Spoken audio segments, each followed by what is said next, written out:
자, 이제 그 6장부터는 이제 성경을 통해서 하나님이 어떠한 분이신지, 창조주 하나님이 어떠한 분이신지를 지금 말할 것입니다.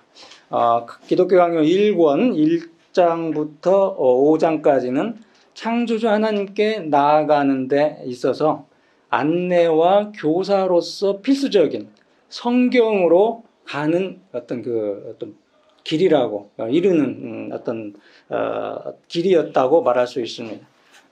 주로 그 내용을 정리하면 하나님의 말씀 속에 나타나 있는 하나님의 자기 계시다라고 하는 거죠. 성경은 하나님의 이 자기 계시가 가능하게 하고 동시에 이 자기 계시는 하나님과 모든 우상을 구별하는데 필수적이다라고 하는 말이 이제 1권 10절에서 다루어질 겁니다.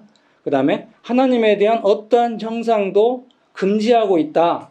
이것이 1권 11절에서 설명되고 오직 하나님만을 경배하라 라고 하는 것을 가르치는 내용이 1권 12절 그리고 또한 삼위일체 하나님을 아는 지식의 원천이다라고 하는 것이 1권 13절 창조주와 피조물 사이를 구별하는 유일한 지침이다라고 하는 것이 1권 14절입니다. 그리고 인간 자신에 대한 모든 참된 지식의 원천이 1권 15절에서 설명이 될 거예요.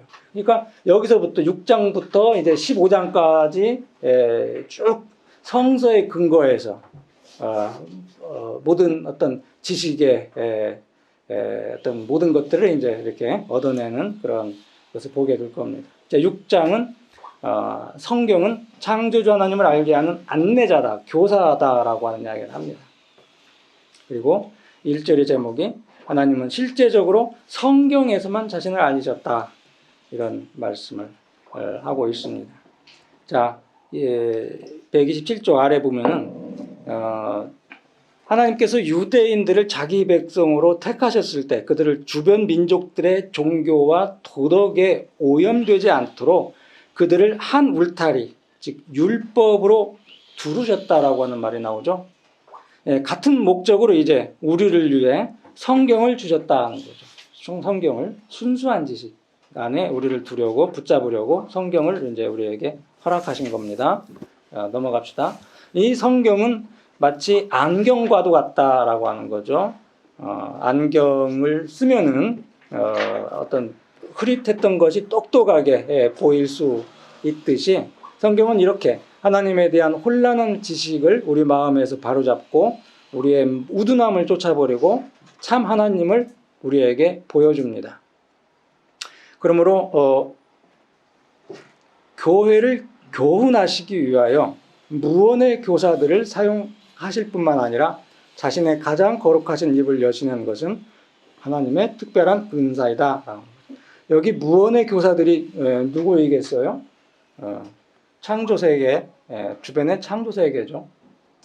그러니까 이제 이런 일반적인 교사들, 무언의 교사들 말고 확실한 어떤 지식, 하나님을 아는데 확실한 어떤 근거가 되는 것을 이제 주신 것이 성경이다. 이제 그런 겁니다. 자, 2절 하나님의 말씀으로서의 성경. 하나님께서 자신을 족장들에게 계시하셨든지 간에 하나님께서는 그들을 그 자손들에게 전승하여야 할 것을 그들의 마음에 알리셨다. 하여튼 그들 마음의 교리에 대한 견고한 확실성이 새겨져 있었기 때문에 그들이 배운 지식이 하나님께로부터 왔다고 확신하고 이해하였던 것은 조금도 의심할 여지가 없다. 아무튼 하나님께서 이제 말씀이나 환상으로 나타냈던 간에 사람들의 사역이나 일을 통해서 나타냈던 간에 선지자들과 족장들에게 나타내 주셨어요. 이런 식으로 이제 율법이 기록되게 되었고 그 후에 이제 선지서들이 기록되게 되었다라고 하는 간략한 성경이 어떻게 주어졌는지에 대한 간략한 약사가 2절 초반부에 쓰여져 있습니다. 130쪽에. 자, 그러면 율법의 주 목적은 뭐냐? 율법의 주 목적은 하나님과 인간의 그 화해의 방법, 화목의 방법을 가르치기 위한 것이다. 율법의 그 유용성이 다양하지만 특별히 하나님과 인간의 화목의 방법을 가르치기 위한 것이다. 그러나 이 성경의 어떤 그 주 내용은 이런 거죠. 내가 여기서 다시 한번 반복하는 것은 그리스도를 중보자로 삼는 신앙과 회개의 특수한 교리 외에도 성경은 하나님이 거룩한 일군의 신들과 혼동되지 않도록 하기 위해 명백한 특징과 증거들로서 우주의 창조주여 통치자이신 유일하시며 참되신 하나님을 장식하고 있다는 사실이다. 자, 그렇기 때문에 사람은 누구나 다 이 가장 영광스러운 극장의 관객으로 자리 잡고 있기 때문에 눈을 돌려 하나님의 사역을 신중히 생각하는 것이 타당하겠지만, 그러나 보다 더 월등한 유익을 얻기 위해서는 하나님의 말씀에 귀를 기울여야 한다. 눈보다 귀에 더 강조점을 두고 있죠. 창조 세계에서 발견할 수 있는 것보다 성경을 통해서 더 월등한 유익을 얻을 수 있다. 말씀을 들어야 한다라고 하는 내용을 강조하고 있습니다.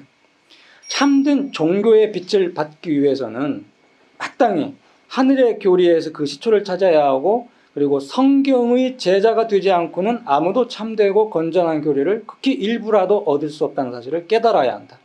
자, 여기서 굉장히 중요한 이야기가 나옵니다.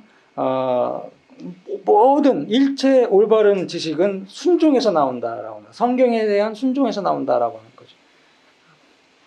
모든 올바른 신인식은, 모든 올바른 하나님에 대한 지식은 순종에서 나온다. 성경에 대한 순종이에요. 복종. 그러니까 신학의 자리는 정확히 성경 아래에 있다. 이게 이제 칼 바르트가 말하는 또 아직 신학의 어떤 뭐라고 할까, 첫걸음 기초라고 할 수 있는 그런 내용의 이야기를 그렇게 설명하죠. 모든 신학의 자리는 정확히 이 말씀 아래에 있고, 말씀과 대면에 있고, 신학의 자리는 바로 여기 있고 여기에 위치해 있어야 한다. 그런 이야기를 하고 있는 겁니다. 바로 이제 칼빈의 바로 이 말에서 자기 이런 식으로 풀어서 설명을 하고 있는 겁니다. 칼 바르트가. 자, 세 번째 절, 성경을 떠나면 오류에 빠지게 된다. 자, 아랫부분 정도 봅시다. 이 말씀에서 하나님은 그가 하신 일들을 통해 진실하게 또는 생생하게 묘사되고 있기 때문에, 한편 이 하나님의 사역은 우리의 부패한 판단에 의해서가 아니라 영원한 진리의 법칙에 의해서 평가되어야 한다. 만일 우리가 이 말씀에서 벗어나게 되면 아무리 신속하게 달린다 하더라도 그 진로에서 탈선했기 때문에 목적지에는 결코 도달하지 못할 것이다. 왜냐하면 사도 바울이 말한 대로 가까이 가지 못할 빛에 거하시는 그 하나님의 광채는 말씀의 실로 인도받지 못하면 우리에게는 이해할 수 없는 미궁과 같은 것이기 때문이다. 그러므로 이 길 밖에서 전속력을 다해서 달리는 것보다는 오히려 절며 이 길을 따라 걸어가는 것이 더 낫다. 말합시다. 4절 131쪽. 창조의 계시가 전할 수 없는 것을 성경은 전할 수 있다. 시편 19편 1절과 2절에서 이렇게 말씀하고 계시죠. 하늘이 하나님의 영광을 선포하고 궁창이 그 손으로 하신 일을 나타내는도다. 날은 날에게 말하고 밤은 밤에게 지식을 전하니. 다윗은 이렇게 말하고 다시 한번 거듭 언급합니다. 여호와의 율법은 완전해 영혼을 소성케 하고 여호와의 증거는 확실하여 우둔한 자로 지혜롭게 하며 여호와의 교훈은 정직해 마음을 기쁘게 하고 여호와의 계명은 순결하여 눈을 밝게 하도다.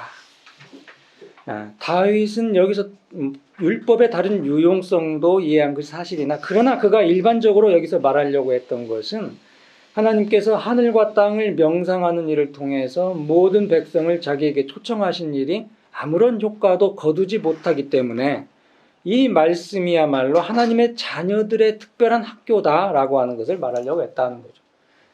말씀의 학교, 하나님의 자녀들의 학교, 말씀은 하나님의 자녀들의 학교다라는 거죠. 133쪽 마지막에 이제 이런 말로 끝냅니다. 왜냐하면 인간의 마음은 무력해서 하나님의 거룩한 말씀에 도움이 없이는 하나님께 도달할 수 없다.